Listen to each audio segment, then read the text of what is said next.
Hello everybody, my name is Tyler Brown and this is Tyler Talk, here to bring you the latest sports news wherever you are. And honestly, I cannot believe we are here on show number 1. A lot of time and work has gone into this, getting to this stage, so without further ado, let's get started.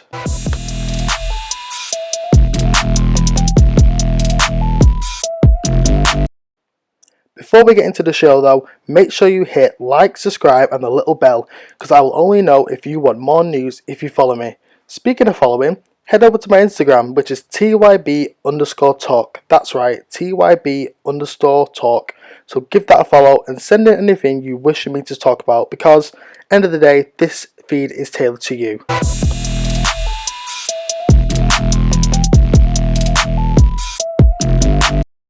So as we saw last Sunday, Tom Brady secured his 7th Super Bowl ring. And for some reason, the discussion has come up a few times. I've heard it, on Twitter and on Instagram that, is Brady really still the GOAT? Yes, he is. He's 100% the GOAT. GOAT status secured. I mean, for me, it was at ring 5, but obviously there are doubters of Tom Brady because, I don't know. I don't know how you can even consider he's not. But what I'm going to do is, I'm going to go through 3 phases of Tom Brady's career which I feel are Hall of Fame worthy. And what I'm trying to get out of this is, for you Tom Brady haters or, people who are just anti-Tom Brady, that Brady has had 3 Hall of Fame careers. I'm going to compare it with 3 Hall of Fame quarterbacks, and you tell me if Brady does not deserve GOAT status. So, 2000 to 2006. Brady didn't have the best stats because he just came to the league. He was obviously subbed for Bledsoe at the time. But when he came in, 5 divisional titles, 3 Super Bowl wins, and 2 Super Bowl MVPs. Now, let's compare that to Troy Aikman of the Dallas Cowboys. In his 12-year career, he only has 1 more divisional title than Brady. In his 12 years. That's only Brady's first 7, and Troy Aikman only had 1 more divisional title than Brady. Phase number 2, 2007 to 2013. 6 divisional titles, 2 Super Bowl appearances, 2 regular season MVPs, and 2 passing leader seasons. Now, let's compare that to who else in the GOAT discussion? Dan Marino, ex-Dolphins quarterback, Hall of Famer. Marino only had 1 more passing leader season than Tom Brady. Otherwise, Brady blew him out. I think blew him out with everything else. But again, this is the point I'm trying to make. Dan Marino played for 17 years and accomplished that. That's only 7 years of Tom Brady's career. So we're not including 2000 to 2006. This is just 2007 to 2013. And now we jump to the final stage. Well, definitely not the final stage of Tom Brady's career, but the most recent stage of his career. 2014 to today. 4 Super Bowls. 3 Super Bowl MVPs and 1 regular season MVP.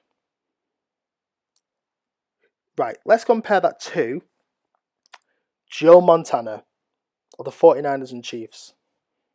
Same Super Bowl titles, same MVP awards, 1 less regular season MVP to Montana. But again, hear what I'm saying? Marino played for 16 seasons. And this is only 7, the last 7 of Tom Brady's 21 years. I mean, come on. You have to realize that is GOAT status. If you are beating your competitors for GOAT status in 3 different stages of your career, you have secured that title. And you know what the scariest part is, guys? Brady's not done yet. He has no intention to retire soon. You saw him at that boat parade. He's having the time of his life.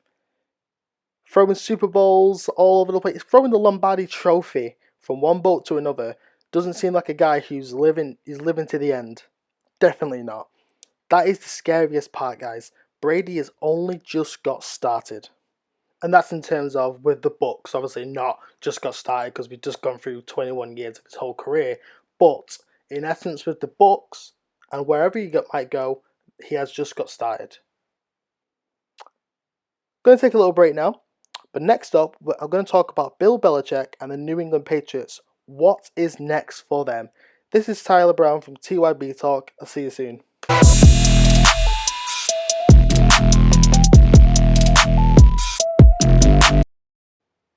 So as we all know, the New England Patriots are in a bit of a tight situation. They've just lost Brady. They've not sorted out the QB, wide receiver, and tight end situation since everyone's gone. And as a Patriots fan, I'm going to put that out there. I'm a Patriots fan, so I'm not being biased here. There's only one question that comes to mind. What is next for this team and head coach? Now, obviously, the draft's going to come up, and obviously, I think there's a few pro days going on the next couple of days. So, I'm just going to go with what is the most Bill Belichick move the Patriots can make this offseason. And I mean that as in what the Patriots and Bill Belichick can do to make amends for what they have done. Because obviously, they shouldn't have got rid of Tom Brady. They should have done everything they can to keep him because he's obviously still got it in him, as we've just discussed in the last topic. But anyway, what is the most Bill Belichick move this offseason? And I know a lot of people are going to roll their eyes at this and say, what are you saying? Why are you saying this? But trade down the first round of the draft. And like I said, I know a lot of you are going to be like, oh, why are you saying that? It's because by the time pick number 15 rolls around, there's a very, very likely chance the top 4 quarterbacks, the top 3 wide receivers, and the top tight ends are already selected. And the last thing that the Patriots need to do is reach for players. Or selecting a deep defensive player. Because, obviously our cornerback and linebacker position is sorted in terms of that. Sorry, trying to be biased. Their defensive back position is sorted. So when you're looking at the spots, I would trade to go in the later teens or 20s and still have a chance for linebackers like Zaven Collins or offensive tackles like Rashawn Slater. Because they're the positions we sort of need. But obviously, when we come back up, we could recoup our 3rd round pick that we lost to Cincinnati because of the whole filming thing. But the Patriots need as much youth talent as possible in order to go forward. In terms of quarterback, obviously there's not a lot of options. Matt Stafford and the Jared Goff, trade obviously put them off the board. But I'm not going to get into that trade right now. But as in building for the future, I just go down the veteran route. Whether it is signing someone like, I don't know, Ryan Fitzpatrick, or possibly re-signing Cam Newton. I'll go into that later on with free agency frenzy. But there's one thing that sticks in the back of my mind. Well, sorry, 2 names that stick in the back of my mind: Jimmy Garoppolo and Brissett. There's a reason why Belichick traded them away. And I've always thought, why has he done that? Obviously, they're great talents. They just need to be honed in. But why would you give them away? Because Belichick obviously knew that Brady was going to leave or to retire or something. And he didn't leave himself any backups as we're now seeing. So in the back of my head, I do feel like Brady's got a trick up his sleeve with them too. Obviously, at the moment, and I think I've seen quite a few reports that the 49ers are looking elsewhere. But that is something we could take on. I think he's got 2 more years remaining. $50 million on his contract. And I think we've got. I think the Patriots have got the most cap space they've ever had since 2008. So again, we could go for someone like Jimmy Garoppolo. Um, yeah, I think a reunion would be very nice. It'd be very, very, very nice to see that. Otherwise, are we going to go for players like Allen Robinson or Chris Godwin? That's a good 25 plus $1 million a year. You know, get them receivers, get them targets for whoever they could do, just in a quarterback. But yeah, but I'll tell you one thing about the Patriots. There are two people that we need to keep, and that's Stephon Gilmore and J.C. Jackson. Gilmore were into I think Gilmore's about to turn 30 this year, and obviously he's set to make $7.5 million next season. Um, and obviously, JC Jackson will enter this offseason as a restricted free agent. He'll probably receive a tender of some sort, whether it's first or second round. But but if the team re-signs him, we could do a lot in our secondary. So hopefully them two players do stay. But yeah, it's hard because obviously, again, I am talking about my own team in a negative and a positive way because obviously, we didn't have the best season. This season showed that we had ups, but obviously we had more downs. And I just feel like we're in a situation where we just need to acquire youth and train them up to a level where we can just come back and go, listen here, we are here with a new young team. Come at us. That's the only thing I can see happening because obviously Deshaun Watson's out there. We're going to talk about that. We're going to talk about that very soon. But I feel like we're going to have to give up way too much to get Deshaun Watson. Unless Belichick, well, it is Belichick. He could part some magic. But no, I feel like for Deshaun Watson, we'll go into that later. But I feel like that is a lot we'd have to give away, and we haven't got a lot to give away in that fact. Um, so anyway, let me know in the comments on my Instagram page. I'll be posting about every single story um, tonight, and obviously just comment your opinions and let's have a discussion about it. If you feel like I'm wrong, please tell me if I'm wrong, and we'll discuss that as well. But if you feel like you agree with me, then please do agree with me. It's nice to hear that sometimes. So next up, I'm going to talk about the one and only Deshaun Watson and where he should go and what a team will have to give up. What a team will have to give up in order to get him. This is Tal Brown and TYB Talk. I'll see you soon.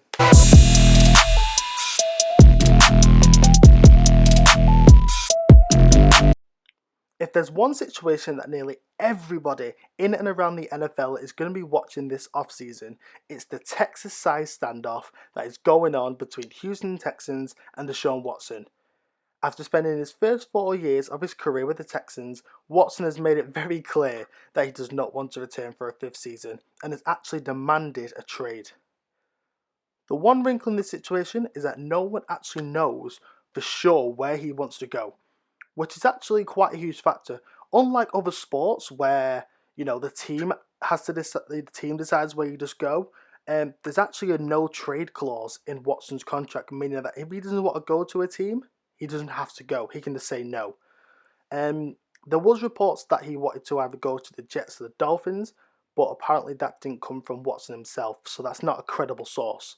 But during an interview with TMZ last week, Broncos defensive back Kareem Jackson, who actually spent 2 years with Watson between 2017 and 18, said that he's recently spoken with Deshaun Watson and sounds interested in playing for the Broncos. And the statement that he made to TMZ was, I had a couple of conversations with him, just with him saying that Denver is a place that he's interested in landing. I know there's so much to take from that because it's only a conversation, but because we've not heard anything official from Watson or a paraphrase of Watson, this is big news. Kareem Jackson obviously must know Watson on a personal level and to obviously talk to him about it. And the fact that Watson said that he's interested in landing in Denver is quite a big story. And obviously, a lot of you are going to be thinking, well, Denver's already got a quarterback. But that quarterback is Drew Lock. He's not the most accurate. He makes bad decisions. He's bad in the pocket. So it's only right that they go for an elite quarterback like Deshaun Watson. Yes, he is an elite quarterback. The idea of Watson landing Denver is not so crazy. They do fit the profile for him. They have a good offensive line, which was massively lacking in Houston for him.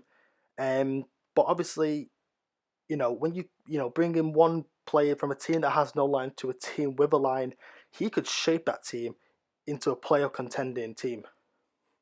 Now, let's get down to the business side of it. What will the Texans have to get in order to give away Deshaun Watson? I've looked around the reports and seeing, basing it off a few other trades that have gone down with big quarterbacks early in their career. And obviously the recent Matthew Stafford and Jared Goff trade, this is what I've composed in terms of what the Texans will have to get rid of Deshaun Watson. So here it is here. I've said that they're going to need a first and second rounder this year and next year. Only because they're giving away a big part of their future. Deshaun Watson is a player that wide receivers and other players and running backs and linemen and other players will want to come and play with. So in order to get rid of that instrumental player, you're going to need to get something back. And on top of that, I feel like one or two starting players will have to go. I was talking to someone about it the other day, and the funny thing could be is if Kareem Jackson is actually a person who leaves, but I don't think it would be. I think if Kareem Jackson plays a big part in getting him there, they will keep him there. But it'd just be a funny situation if you've done all that work to get the player to your team, and then they go, "Oh, well, you have to go for him then." But yeah, that is just something I feel like is a big story at the moment. This is something that we're not going to officially know until he puts pen to paper, really, or we see him flying somewhere. But again, this is probably going to be the biggest story of the offseason. I know also officially of today, JJ Watt is parting ways with the Houston Texans. That's obviously, I think that was expected after the video of the Houston Texans not being able to make it to the playoffs. JJ ran up to Watson and said, "I'm sorry for wasting one of your years," which is really big. And obviously, as in terms of taking away Deshaun Watson from it, JJ Watt has been at the Texans for I think it's 10 years now. I think he was the 11th overall pick in 2011. Apparently it's just coming to the end. It's come to an end. I think he's posted something on Instagram or Twitter, just saying that change is never easy. But obviously he wants to thank the whole organization for everything they've done for him. But again, this could be an opportunity for the Texans to grow. Because obviously by releasing Watt, if they release him or betray something like that, they'll be saving $17.5 million in cash. And that'll be off their salary cap for the next season. And obviously, whoever they do trade for Deshaun Watson, that's more money for the salary cap to bring in. So again, it's sort of like the Patriots situation, but a bit less, a bit less of incognito in terms of like we don't know what they're going to do because the Houston Texans have more avenues to go down because they've got players to throw to or to run to or to make plays into the games where the Patriots don't really have them big key players. We don't really have the Patriots don't really have that wide receiver core. They don't really have that running. They have a decent running back core, but you can't leave it all to the running backs, unless you're the Titans, obviously with Derrick Henry. But yeah, the Texans are really in a situation right now, but hopefully they will get themselves out of it because they are an exciting team to watch. Whether that is down to Deshaun Watson and JJ making plays, but we'll see. Next up on this, the final NFL story is going to be a big one. And it's basically free agency frenzy. I'm going to pick a few players on where I think they'll go, if they stay or if they go. But that's going to come up next. Stay tuned. This is Tyler Brown on Tyler Talk.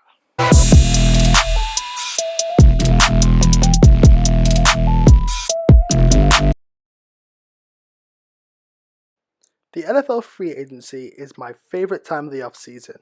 Yes, I do enjoy the combine and I do enjoy the draft, the first couple of rounds anyway, but the NFL free agency is my favourite just because you see some great players go to teams and make them better. I think one of my favourite ones was when Jerry Rice went to Oakland. Um, obviously that year, the tuck rule incident happened, but overall, Jerry Rice boasted that talented offense, and arguably probably one of the greatest players in NFL history. Not, I would say arguably, but he was definitely in twilight of that glorious career when he was at Oakland. Also, Michael Turner when he went to the Falcons. It was just such a it was such a force to be reckoned with as a full time back. Was it? I think he finished that season when he got traded to Falcons on 1,699 yards. I think that was only second to Adrian Peterson when he was in full swing, and I think he also got 17 or was it 19? I think it was 17 or 19, 17 to 19 touchdowns that season as well. So what I'm going to do for this, I'm going to really quickly rally off 5 players and whether they will stay or whether they will go. So first up is Dak Prescott, Dallas Cowboys. I think he'll stay. Just because, even though he has suffered injuries in the past, I don't think the Cowboys can give up on him yet. Just because, he's not a bad QB. It's not like he's a bad QB who gets injured and he comes back and gets worse. He's always shown resilience whenever he's come back from an injury. And I feel like that's enough to be warranted an extension in your contract. So I do feel like he will stay just for that reason of because, he's I get this is arguable. He's arguably one of the top 10, maybe top 10 quarterbacks, maybe at latest 13, 15. Yeah, but he's up there in the QBs, regardless of his injury or not. So next up is Chris Godwin of the Buccaneers, the new Super Bowl champion. I originally thought he would leave, up until I saw, I think it was either Tom Brady who said it. He said that I'm keeping you here, or he said something along them lines. He said that you're staying here. So I do feel like I'll take Tom Brady for his word in that one, that he will stay because, again, he's a great wide receiver, easily one of the top 10 wide receivers in the league. His hands is incredible. His route running is impeccable. Obviously he's had a bit of injury this year, but his first 2 seasons were ecstatic. So I do feel like he'll stay, just for the fact of like he's got a potential to be a great player at Buccaneers if they carry on this good streak. Next up is Allen Robinson II, and it's sort of hard not to feel sorry for him because he's got great hands, especially when he's contested for catching. He drops no more than 3 passes a season, and that's with Mitch Trubisky and Nick Foles, who are easily 2 of the worst quarterbacks in the league. That's facts. He does all that with them 2 quarterbacks, so I feel like he will leave. That's 100% a leave because he can't get any better working with them 2 quarterbacks. And Chicago aren't exactly going to go out and get Deshaun Watson or, a good quarterback like that. So, yeah, he'll leave. And if I had to predict where, I think the Dolphins would be a great fit for him. An amazing fit. Tua's on the rise. Them two could link up like magic. I think that'd be a very, very, very good signing for them. Yeah, I like that one. I like it a lot. Next up is Juju. Juju. At first, I was thinking that he would leave, but then I've got to take into account from a business side point of view. Obviously, I'm not a business person, but if I was GM of a team, I wouldn't go for him just because of his attitude. And the best way to compare it, if you don't follow NFL, is Paul Pogba. He's very internet influential, which is a good side as well. But this season has proven that it's not a good thing. You know, when they were facing the Cleveland Browns, he made that comment, the Browns are the Browns, and then when they lost to him, he said, "Oh, they'll get smacked next week anyways." Oh no, that was Claypool, but he obviously will support that statement. Um, but I mean, I just feel like this whole Corvette got vet thing on the logo, whether it is constructed beforehand or not, I feel it's very disrespectful to do it. I know it is again for the TikTok. I was about to say for the gram, but it's for the TikTok. But I just feel like that will put me off if I was a GM of a team. So until he gets that sorted out, he'll stay in Pittsburgh. Yeah, that's my prediction for him. Last up, I picked Cam Newton to leave New England. I think it's just time that he goes. I know I'm sounding like he's been there for ages, but Bill Belichick has tried the running quarterback scheme. It's not worked out for us. I don't think we should keep pursuing it. Very old school sort of coaching, where we have a quarterback and again, it's sort of hard when you've been a certain way for 20 years, but we need a quarterback that's going to sit in the pocket and throw to the receivers. If they need to run, they'll just do a quick run and slide. But we can't rely our whole franchise on a QB running. We are not not Jacksonville. We're not Baltimore. We don't rely on that. And the Chiefs. The Chiefs have got a good wide receiver core, but again, Mahomes can run. But Cam Newton is just not the person for the Patriots, so I think he'll go. And what I saw the other day, and this is where I'm going to go with it, the Bengals for Cam Newton. I think he'll make a great backup for Joe Burrows. Because you got him at picture it this way. Joe Burrows is throwing the ball like nothing, he's getting touchdowns, and he needs to set out real quick. Cam Newton can easily step in, throw a ball, or run it. And I think that'll just be a great little situation that they've got there. No matter what happens, they can run it, and Cam Newton can throw it. I think he's proven this year with the Patriots he can sling it. Whether it's the right choice or not, he can sling it. He can sling it, but again, he can throw the ball. But also, he's got the option to run it himself. So yeah, I do feel like the Patriots and Cam Newton need to come to an end with that. And that is all I've got for this free agency frenzy. Next up, we're going to move on to football/soccer, however you pronounce it, wherever you are from. It's obviously football, but I've put soccer on the side just in case. Yeah, we're going to get into soccer right up next. And this is Tyler Brown with TYB Talks. Stay tuned.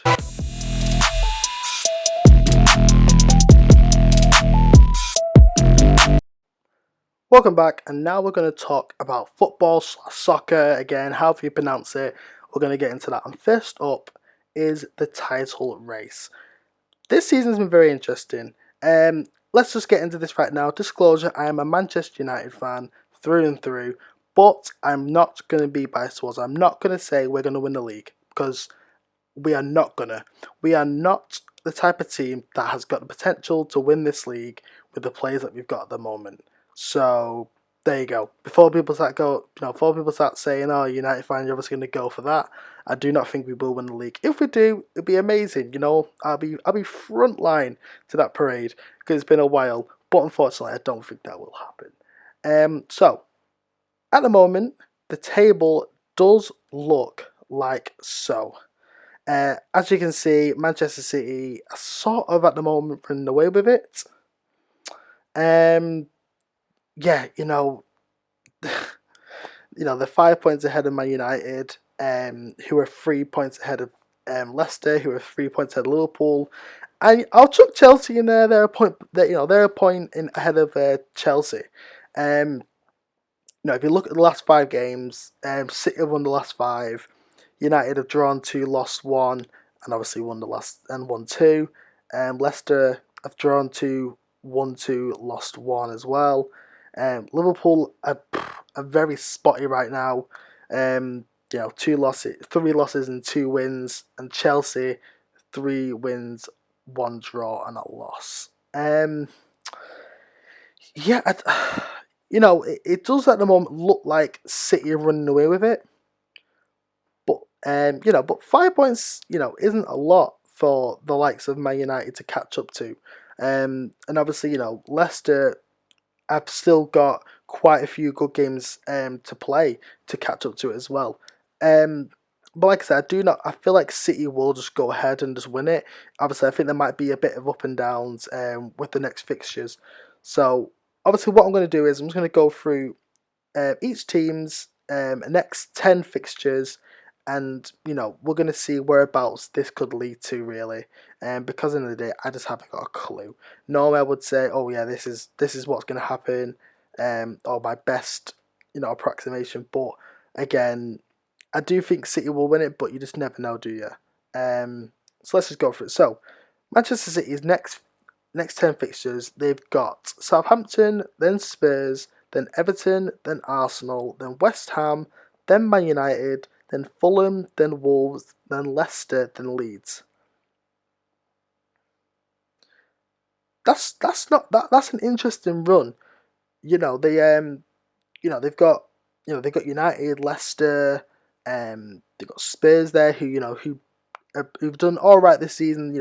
I thought they would, especially when they beat us. I thought they'd do better, but obviously Tottenham have done a Tottenham. But that's a good run of games. I think that makes the titles interesting. Because with teams like Everton, who's shown up against who showed up against United the other week, and Leeds, who are jolted up and down, but they can still cause problems for teams, as well as Wolves. I sort of think that's a nice, good fixture set to keep the title race interesting. If it was full of Southamptons and Fulhams and West Broms and Sheffield Uniteds and Burnleys, I'd be a bit like, oh, okay, then it's sort of run away now. But it's a nice run of fixtures for them. Manchester United, West Brom, Newcastle, Chelsea, Man City, West Ham, Crystal Palace. You can hear the strain of my voice of it now. Brighton, Spurs, Burnley, and Leeds. 5 games against what looks like the bottom half of the table. 3 of them at Old Trafford. So we could take a few points from that to keep up with Man City. Like I said, City's fixtures are looking good, but with current form, I do feel like City will run away with it. But Man United, especially with that huge derby on March 6th, is obviously a must-win game. So that could really be the turning point for this title chase.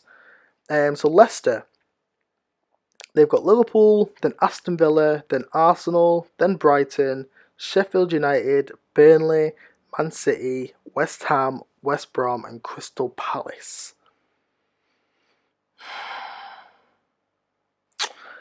I think now that Leicester are getting back in, I think Leicester getting Jamie Vardy back soon, aren't they? I mean, he's getting back into the fold, which will be vital for Brendan Rodgers and the team. Saturday's match against Liverpool will establish themselves as favourites for the top four. maybe not a title challenge, but to stay in that top four and get a Champions League place again. They also face City, which they'll have to win to keep up there. Sheffield United, Burnley, West Brom, Crystal Palace. Again, they're good opportunities to get some points in there. You know, um, Leicester were in this position last season though, and they did slack under the pressure, but you never know, they could turn it around. They could turn it around. And then finally Liverpool. I'm not going to talk about Chelsea's next figures, but I just put them. I mentioned them just because they they could surprise us under Tuchel. They could surprise us. Don't think they would, but they could do. But Liverpool's next 10 fixtures: Leicester, obviously, then Everton, Sheffield United, Fulham, Wolves, Chelsea, Arsenal, Aston Villa, Leeds, and Newcastle.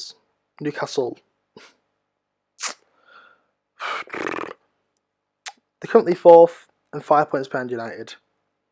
They've lost 3 games in a row at Anfield, and they've only scored twice in the last 5 home matches, and have only 2 wins in the last 9. To go against Leicester and then go against an Everton side that's doing well. It is 2 difficult games, considering their recent run. Sheffield United could give them a bit of a boost, as well as Fulham, but then they have Wolves, Chelsea, Arsenal to back that up.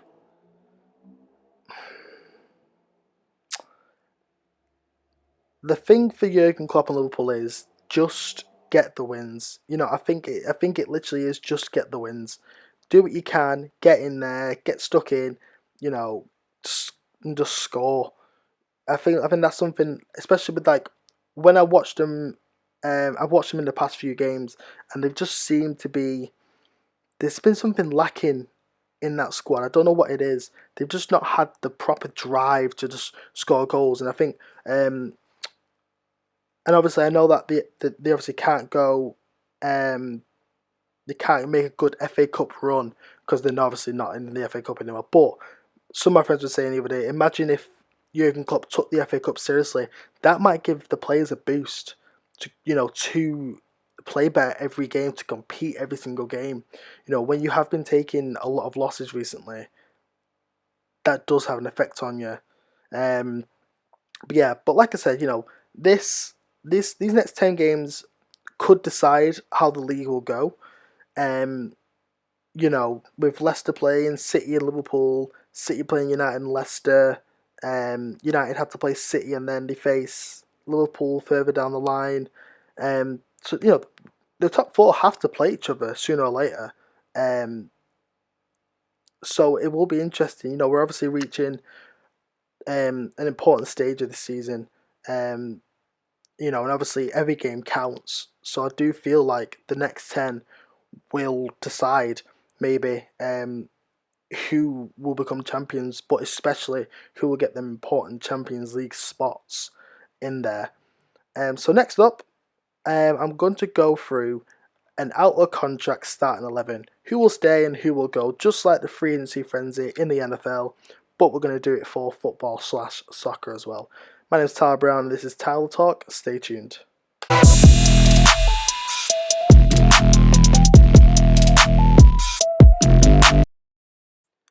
So as we start to approach the final third of Europe's top leagues, I think it's only right we start to do a little out of contract XI. I know that the winter transfer market's just ended, but I think it'd be nice just to do a very early prediction of where I feel players who are run out of contract in summer will go. So as you see on the screen, I have selected a starting 11, which comprises of some of the best players who are out of contracts in summer. Obviously, you've got Donnarumma, you've got Alaba, Ramos, you've got Wijnaldum, Depay, Messi, and Aguero. Then there's some other players I've slotted in there as well. So what we're gonna do, we're gonna go one by one. I'm just gonna decide whether they should stay, whether they're going to stay, or whether they will leave. So without further ado, let's just get right into it. So Donnarumma, AC Milan. he's a smart kid. You know, I feel he obviously had his limelight when he was, the youngest player to do a lot. Um, at his age, I think it was, what was it now? He was, um, what was it now? I think he was like the youngest player to ever represent Italy or something like that. I think it was only, I think I was only back in like 2015, 15, 16, and did that. Um, but I do feel like with him being out of contract, I feel like AC Milan need to keep him because they are doing quite well in the league at the moment. I mean, compared to how they were doing a few years ago, the top of the league, they're 2 points ahead of Inter Milan, and obviously Juventus. I think they're 7 points in front of Juventus as well. So I do feel like AC Milan will do everything they can to keep him because he is such a detrimental player to this team. So I do think he will stay. Um, Next up, Bernat for PSG. I'm not gonna lie, I don't know too much about PSG just because I feel I just feel like PSG is one of those teams where it's like, of course they're gonna win. You know what I mean? Um, yeah, so I just feel like I've not really watched much of PSG or like wanted to read up on it. But it's one of those. It is what it is. But what I've heard from him, obviously, he's a player who can play left back and left wing. Um, and that I feel like Bernat will probably leave this summer, and I think he's injured at the moment as well. He got injured quite a while back. But obviously once he leaves, I think once his contract ends, he will leave. Um, I've heard rumors that he might go to Barcelona.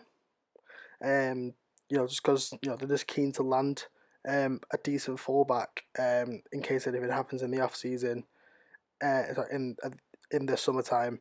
So I do think he'll leave. Yeah, I think that's what I'll leave. Next up, Alaba. Honestly, I love this guy. He's such a good, solid centre back. Um, Once again, I've heard a lot of rumours that he's going to leave, so I can only take that as he will. When something like this, when a player this high profile needs to leave, I think it's only right that it does. That it most likely does come true, doesn't it? I do think he'll leave. I don't know where he could go. I've heard that a lot of teams will be put off because of how high his salary is. Or I think his salary needs are like really high. Um, so again, it's a case of will teams get scared by that or will they not? I feel like if anyone needs to sign Chelsea, Chelsea could really sign, could really have a go at signing him, um, to raise their top four chances for next season. I've heard really really large reports over Real Madrid signing him. Apparently he's already agreed a deal. Um, but whether or not that's true, obviously it's a bit too early to tell if he has or not. But I've heard that they've agreed personal terms with him, and he'll arrive in summer for a fee. So it's yeah, it's one of those really, isn't it? It's whether or not the stories are true. But again, I do think that Alaba will leave Bayern Munich this summer. Sergio Ramos, possibly one of my favourite defenders. At the moment, it's just there's anything this guy can't do. He's a penalty scorer. He's a he's a free kick specialist sometimes, and you know, um, yeah, and he's not really been on form as well. So I feel like Real Madrid is a bit 50-50 at the moment, but I do feel like he will stay at Real Madrid just because I feel like they haven't got anyone to replace him. I think the people who he'll be leaving all to do is really like um, Varane, Nacho, Milteo. They're the sort of players that that really are there to pick up the slack. So you know, it's one of those. But I do feel like I feel like Real Madrid will want to keep him as much as possible, because otherwise they haven't got anyone back there to defend for them. So next up, Hazard. I'm sorry, I don't know how to pronounce that. But yeah, he plays for Napoli. I've watched quite a bit of Napoli this year, you know, and um, yeah, they've been a decent side. You know, they are only sixth in the table, I think, in Serie A. You know, I think they won. I think they've won three of the past. I watched four of their past games, and they've won three of them. They lost the other. I know they lost the other like a couple of weeks ago. Um, but you know, it was a case of like nail biter that they lost to. But like I said, Hazard, I do think I feel like I think he'll leave. I've seen two reports that he'll either go to Lazio or Tottenham, and for the sake of the title race next season, and because Tottenham need to get out of this rut that they're in of getting to a point where they're top, you know, where they're doing really well and then they're slumping it at the last second. You know, to quote to quote Claypool, to quote Juju Smith's, you know, the Browns are the Browns, the Spurs will be the Spurs. I feel like they need to sign top profile players like Hazard into their team. You know, he's a fullback who can just operate on both sides of the field. You know, he's quick. He's very smart. He's got a very smart football playing style. Um, so yeah, I do feel like he will leave as well. This summer, unfortunately. Like I said, it's a shame because Napoli have been doing quite decently in the past runs, but unfortunately, they will lose players because of it. Gigi Wijnaldum for Liverpool. I don't know. Again, it's it, it's hard because I've seen loads of reports saying that he's already out the door. Like there's been signs that he's already ready to leave. Um, but I feel like Liverpool is. I feel like he's very important to Liverpool. You know, I think his contract runs out in July, so I think again it's like the Ramos situation. Who do you replace him with? Um, you know, and obviously I don't think it's a case of will Liverpool get them, because Liverpool will get them, because you know when you win Champions League and Premier League in 2 years, you do attract them good players. And like I said about Napoli before, Napoli have been a good run, and I think I've seen like what I think Zelensky and Ruiz have been linked to Liverpool as well. From this, they're two players that could possibly leave to go there, or Renato Sanchez. I think he's been in the Premier League before, so I think he's at Swansea, so he didn't really live up to the hype there, but now he's at Lille doing quite well. They could go for Tielemans from Leicester, but will Leicester want to give a good player again? Like the whole N'Golo Kante situation. So it's difficult. Declan Rice is obviously up there. Or they could just keep it home with Curtis Jones. He's obviously played quite a few games recently for Liverpool. But has it been enough to replace Wijnaldum if he does go? But I do feel like he will stay. Although it does suggest online that he will leave, I think he might stay this summer. That's not me saying he'll stay for a while. He might just stay for an extra year. But I feel like he will stay this summer. Um, Florian Thauvin for Marseille. Um, Again, I don't watch French football very often, but I know this player because he was projected to be very good at Newcastle, but really wasn't. I think he played 13 games, and then they loaned him to Marseille, and then they eventually went on to sign Thauvin. Marseille did. So I think the front runners for him. By the way, I think he's going to leave Marseille to come back to the Premier League. I think it's more a proven point factor, but obviously it's because the Premier League is a lot better than the French league. Yeah, so I think the front runners for him are Leicester. For when he runs out of his contract, he's I think so far this season he's scored 7 goals and I think he's on 7 assists as well. Um, but he is under he's 28, I think he is. So um, so he has got a lot to show if he does come to the Premier League. I think I've also seen other reports that Sevilla want him as well, to strengthen their good recent form. So and obviously, I think the deal with Marseille is that since Andrea Villas-Boas left, since he well quit, since he quit or got sacked, I would say quit and sacked at the same time. AVB obviously handed in his resignation in the middle of a press conference over transfers because he didn't get to bring in players that he wanted. So therefore, um, it was quite. I think Marseille is going to be in a bit of a rut for a while because if you're a manager and you hear that the old manager left because you weren't allowed to make your own transfers, who wants to work like that? You're supposed to be in charge of this team. How can you not pick your own players? So something has to be done about that really. So that is a situation for Marseille to solve. But like I said, I do think Thorvin will leave. Memphis Depay. You know what? I'm going to say this now as a Man United fan. I don't think we give him enough time. I think a few United fans are going to be like, oh, well, what do you mean we didn't give him enough time? He played for us for 2 years and he only produced 2 goals in the time he was with us. But you look at him now for Lyon, he scored 56 in 2 years.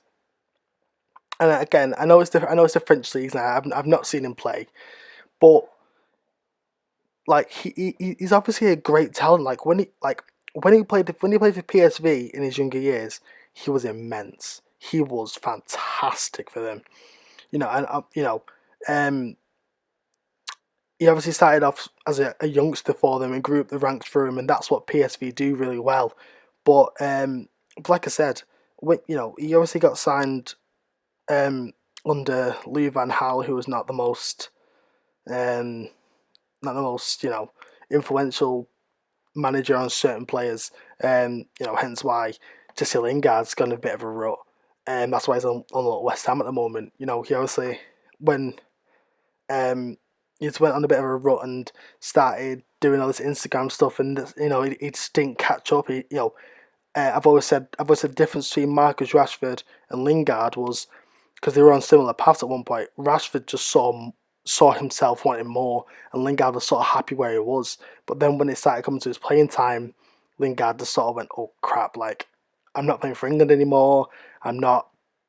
I'm not really. He sort of sounds like a mini Paul Pogba. I've said it for a while. Since Pogba came in, he massively influenced Lingard, but in a wrong way. But again, back to Depay. I feel like he's got a good thing at Lyon, and he doesn't want to risk it somewhere else. Because the last time he left a club he was doing well at, like obviously, unfortunately, it was United, he didn't succeed as well. He couldn't make it. So I feel like he feels that Lyon's a nice place for him to stay at the moment. At the end of the day, he's only, I think he's only 26, so he's got a while to go still, if he does want to leave anywhere else anyway. Next up is Angel Di Maria. Again, an ex Man United player right there.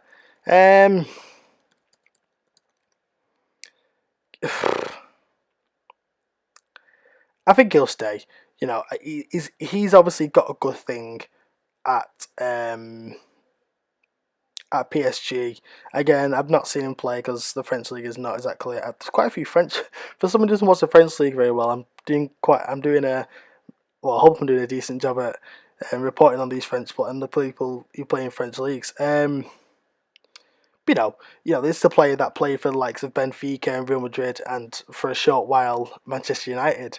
So I feel like at the age of 32, he's starting to get on a bit. I think he's injured at the moment, so he can't play for a while anyway. So I feel like PSG will be a team where he'll play for a while, and then he might go, back to he might go back to Argentina and play for Boca or something, something like that. He'll do, or maybe I think he played for in Argentina. I think it's like Rosario Central. It's like I think he'll go back to that team. That's something Argentinian players sort of do nowadays, don't they?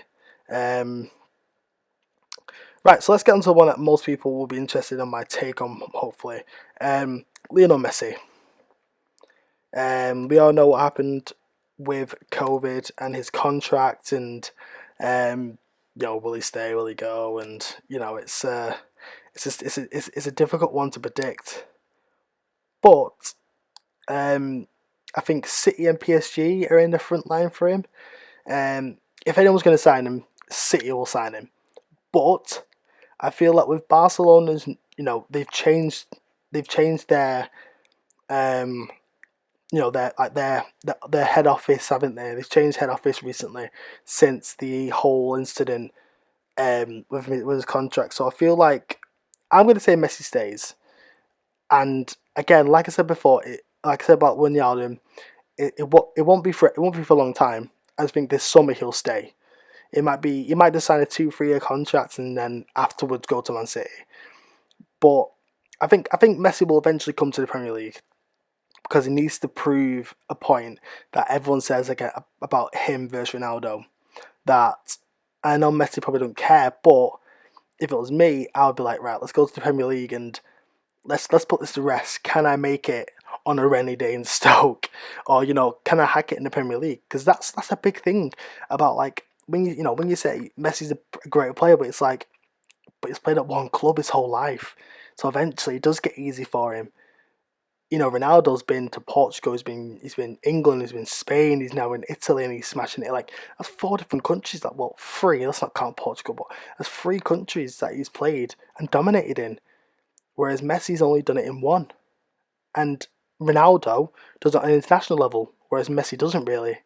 And he's surrounded by stars compared to Ronaldo. But like I said, I feel like he'll stay this year, and then maybe in the next 2 years he might go. But again, it's unsure. But I'm going to stick. If I had to stick to it, I'm going to say, he possibly stays. Last but not least, Sergio Aguero.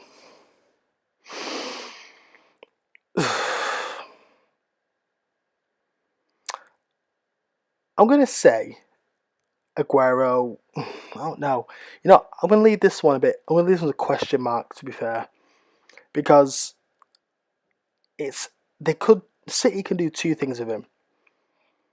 They could sell him on to a team where he's in the background. He's not really doing much for them. He just comes on he's like a super sub. But he's doing that now in City. Sort of. He's on and off for City, isn't he, at the moment? But he could also go back to Argentina and do that thing that Argentinians do best. It's one of those, really. I'm going to say it's now that he is one of the best Premier League strikers ever. I'm not saying he's not better than Shearer, he's not better than Rooney. Them 2 will always be top 2. He's probably 3rd on that list for me, just because Rooney was just so influential on the British game. We had the TV show, and he had everything like that came with being a Premier League striker. And Shearer obviously is top goal scorer as well. So it's just like, it's that whole competitiveness about them 2. And obviously Aguero, getting to his latter years, he's not scored. He's not starting as much. He's not scoring as much as it is. So that sort of drops him down that list a little bit. So that's it, guys. That's my final 11. What have I got here? I've got 4 leaves, 1 question mark, and 1, 2, 3, 4, 5, 6 stays. So it's not bad. It's quite mixed, to be fair. In terms of who will stay and who will go. like I said, this is my very early prediction because we've got a long way to go before summer, as we all know. But that is just my early prediction. So, coming up next, Tottenham. Should they bail on Bale or not? My name's Tyler Brown and this is TYB Talk. Stay tuned.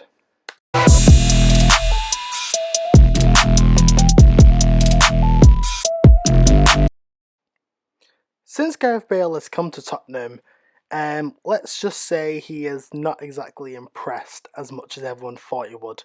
This is a player when he was at Real Madrid was saying he's got more to give. He is better than what what he puts out onto the field when he eventually got to play. And now he's come to Tottenham. I think the chickens have finally come home to roost. In terms of this player was once the one of the biggest transfer fees in history, and he comes back to a team, who was struggling, who could do with the player that Bale is on paper, but in reality, he's not done all that much. And obviously, as he is only on loan, the question is, do Tottenham bail on Bale, or do they give him another chance, or do they sign him? In my opinion, no. I think they don't need to take any more risks than they should have. Because when you look at his stats, let's just get his stats up right now. So this is his stats this season for Tottenham. 6 games, 5 created chances, 1 goal, 0 assists, 2 shots on target, 77 passes and 5 fouls. And I know everyone's probably going to say, "Oh well, he's only played 6 games, so the stats are decent." But why is he only playing 6 games? If Bale's such an amazing player, why is he not playing? Obviously, um, I think it was today that Mourinho's a bit angry at Bale at the moment for contradicting reality. With a social media post about his fitness. I think he posted a picture of himself in training with, I think he put under it good session today. Which obviously Mourinho believes suggested that he was fit to face Everton on Wednesday. But obviously, um, apparently in reality, he did not feel up for playing Everton. So when obviously Mourinho came into the press conference, he does what Mourinho does best and sets the record straight and just goes, well, I hope the press conference is about the game and not certain individuals. But then he did go on. He did touch on a little bit about it, saying that there's a bit of a contradiction between the post and reality. Since the beginning of the season, he's tried to be very private and keep everything indoors, but because Bale's gone out and done what he's done, he feels betrayed a little bit. Which is understandable. If you want things to stay in the club, it stays in the club. You don't want everyone knowing that certain players are not up to scratch, because it just gives that a bit of advantage for the opposition. But it's I feel Tottenham are doing fine without Bale. I think I think they've I think Son Heung-min is on 13 goals. Kane's on 11 assists. I think I don't know how you pronounce his name. Hobjerb. Sorry, I don't watch football / soccer a lot recently, but I don't know how you pronounce his name.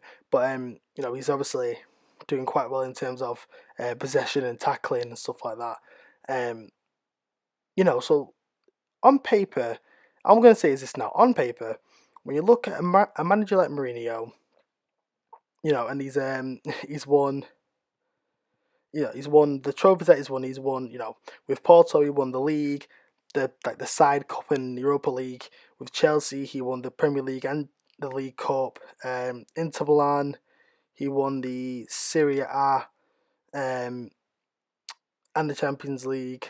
He won the Copa del Rey, and with United won the League Cup and Europa League, and obviously a bunch of other trophies on top of that.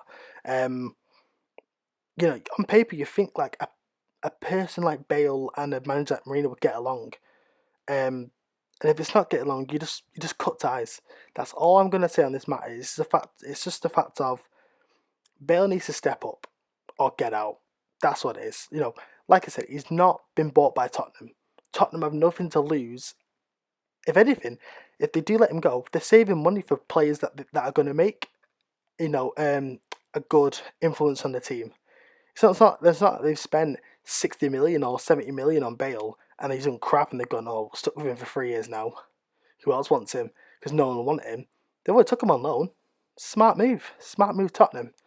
I think I was watching the Amazon Prime documentary over lockdown, and honestly, like it's a nice insight into Premier League teams. Obviously, the Man City one was a bit more like, oh, look at look how successful we and whatnot how we are. But then you go into a team like Tottenham where they're making big moves elsewhere. In terms of business, they've got the NFL in the stadium, and the way that they brought in Mourinho and said pretty much like, hey, this is everything's your choice. It's down to you. If you want me to get rid of players, I'll get rid of them. If you want me to keep players, I'll keep them. If you want me to, if you want to bring in players, we'll try and bring in players. And how invested they are in the youth side, it's very well orchestrated. Tottenham, they just need to show it on the pitch. And if Bale isn't part of them plans, I think it's just time to cut the cords. So that's all for football/soccer in this one. I know we've been talking for over an hour now, but hang on with me. We've still got 2 more spots to go. Next up is the NBA with the power rankings for this week, and then also the Nets. Are they good or bad? We'll discuss that. I'm Tyler Brown. This is Tyler Talk.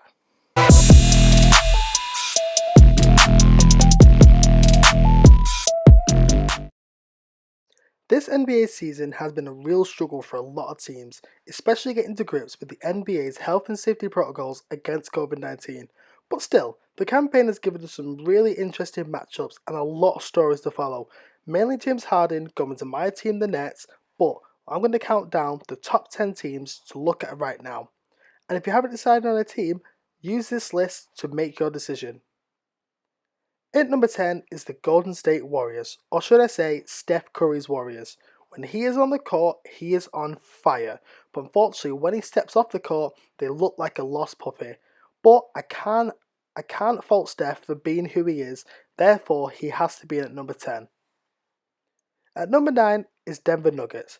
The Nuggets are nearly perfect with an 8-1 record against losing teams, but are yet still to win one possession game and only have a -8 net rating in the last 5 minutes of the game. Nikola Jovic needs more from his supporting cast and vice versa. At number 8, I have the Nets. I'm not going to get into this one because the next topic is specifically talking about this, but they are in at number 8. In at number 7 is the Boston Celtics. At 30-11, they are hot, and with a win against the Golden State Warriors a few weeks back, all they need to do is get the last injuries from Kemba Walker, Jason Tatum, Jaylen Brown, and Marcus Smart, and they will be firing on all cylinders. In number 6 is the Phoenix Suns. Holding the Bucks back to 23 points in the fourth quarter shows real potential for this defense. They've won 7 of the last 8 and have extra time to prepare for their Saturday showdown with the Sixers, and they deserve a spot in this top 6. At number 5 are the Milwaukee Bucks. Although they did lose to the Suns, they are on fire after dropping 2 games to the Pelicans and Hornets. At number 4 is the LA Clippers. The Clippers still have the league's worst net rating with a -28.3 in the final 5 minutes of the game. But with Kawhi Leonard and Paul George in your team firing on all cylinders from everywhere on the court, it's hard not to put them in the top 5. In number 3 is the Philadelphia 76ers, and Joel Embiid is on fire.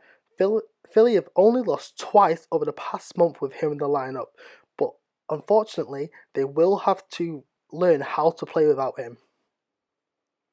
In number 2 is the Utah Jazz. With a blowout loss to the Nuggets appearing to be a speed bump for the Red Hot Jazz, they rebound with 5 decisive wins, 4 of which came from teams in the playoff position last year. And arguably, number 1 is the LA Lakers. I mean, when you've got 2 MVP cases in your team, it's hard to argue. Blowout wins have been few and far between for the defending champs, and with 2 MVP cases on the case, it still looks like they're going to be a tough team to dethrone this season. And that is my top 10, guys. Like I said, if you are still trying to decide what team to root for in the following seasons, please drop me a message on TYB_talk on Instagram and I'll help you decide, no doubt about it. Next up, I'm going to talk about who I put in at number 8. That's right, the Brooklyn Nets. Are they good or are they bad? I'm going to talk about this next. I am Tyler Brown from TYB Talk. Let's get into it.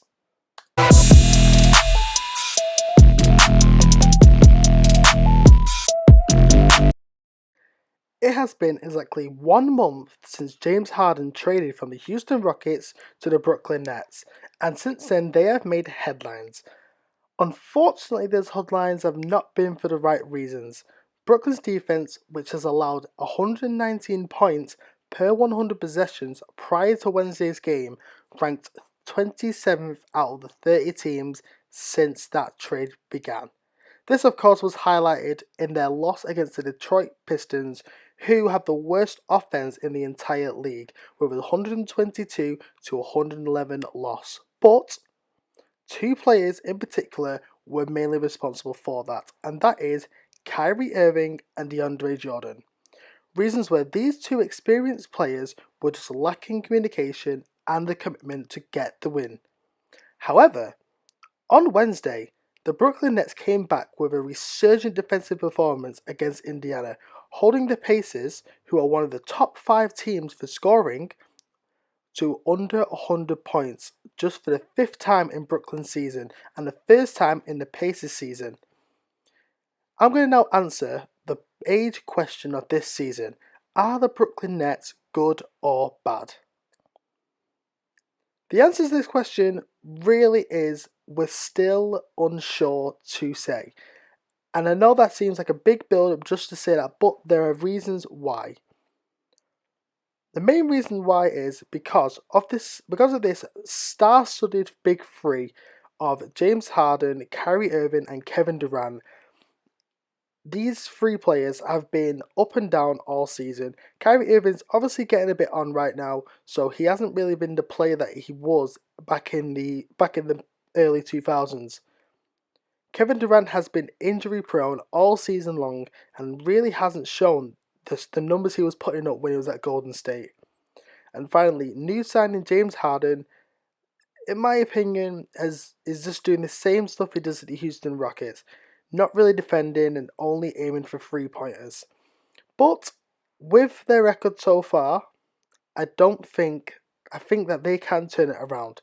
I mean, at the moment, they are 3rd in the East Conference, so they have time to bring it back. And obviously, being behind teams like the 76ers and the Bucks, it's going to take a long time to do that. I don't think they're going to want to push themselves to a point where they break and then have no one for next season, because there are people interested in joining this team. JJ Redick of New Orleans has said that he would like to go to either the Knicks or the Nets, as his family does live in Brooklyn.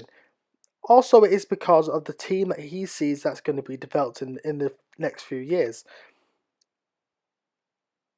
With that being said, the Brooklyn Nets defense does need a lot of work. This defense has let them down too many times in this season, hence why they are only 3rd in their conference. And that is all I've got for basketball today. I might touch on it in the future, but unfortunately there's not much going on due to it only being mid-season. Up next, I'm going to touch on 2 more sports in the other section, Formula 1 and boxing, specifically Floyd Mayweather's boxing. I'm Tyler Brown, this is TYB Talk.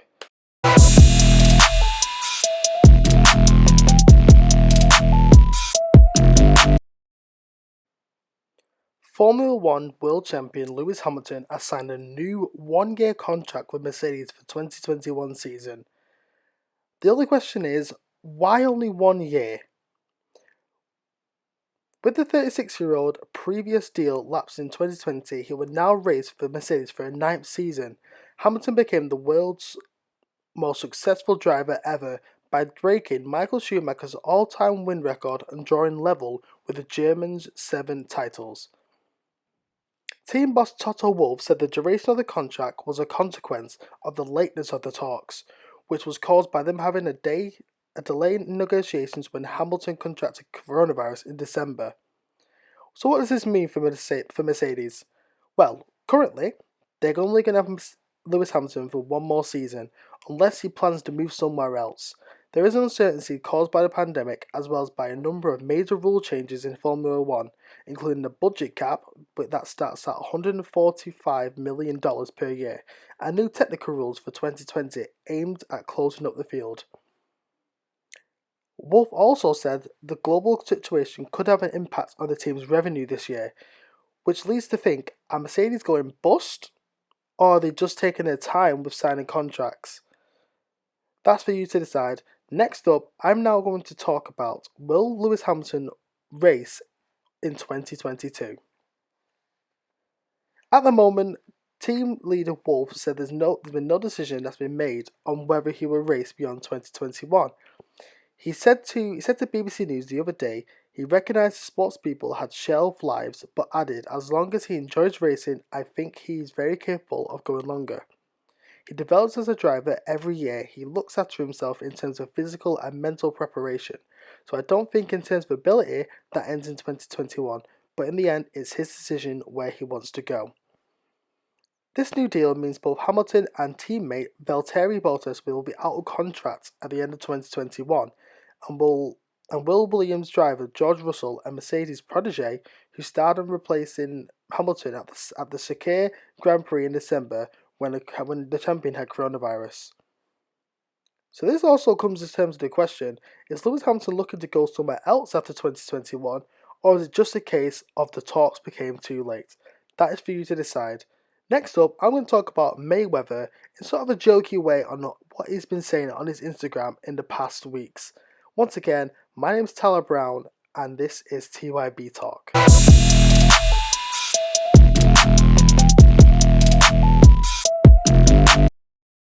This is the final story of the day. I want to say thank you so much for listening to me for the past hour talking about the subjects I love best. I know it's hard, but we'll get through this story as quick as possible. So, Floyd Mayweather, as we all know, is probably one of the best trash talkers in person and online. He has hit out at Logan Paul, 50 Cent, and Jake Paul all in the space of a week.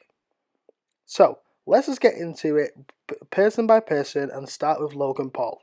So, early February, Floyd Mayweather posted a picture of his own editing that stated that the fight between Logan Paul will be delayed because Floyd Mayweather has an exhibition match in Tokyo. Of course, the one with Logan Paul is going to be decided if he can get it past his next opponent, Ben Askren, and when he'll have to have an expedition with him as well. Also, on the next subject of the person in question, 50 Cent, this beef has been going on for quite a long while. I don't know exactly where this came from, but as we all know, the famous 50 Cent video of that 50 Cent will post money to a charity of his choice if he can read a single page of a Harry Potter book. Once again, I don't know where this began, but it's just a funny bit to think. They bring up the question, who would win in a fight? Floyd Mayweather or 50 Cent? Again, this is something that may not ever happen, but if it did, it would be a great fight to watch for the ages. And last but not least, the talk out against Jake Paul. As we all know, Jake Paul is the younger brother of Logan Paul, and out of the two, he's probably one of the most obvious ones. Recently calling out Floyd Mayweather to fight him, offering more and more money up until his loss last month in the UFC cage, prompting Jake Paul to further torment Conor McGregor into a fight.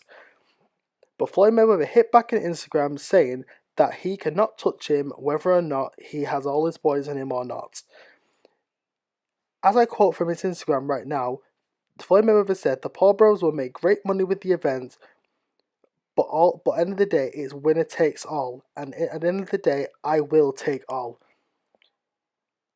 And that is the end of the show, guys. Thank you so much for listening to me for the past hour once again. All I'm going to ask you to do right now is please like, subscribe, hit the bell, and follow TYB_talk on Instagram. And once again, I want to thank everyone who has helped me so far. And if you want to get a sponsor in, please contact me over Instagram. If you want to feature in a video as a co-host, please contact me through Instagram. For the last time today, this is Tyler Brown, and this was TYB Talk.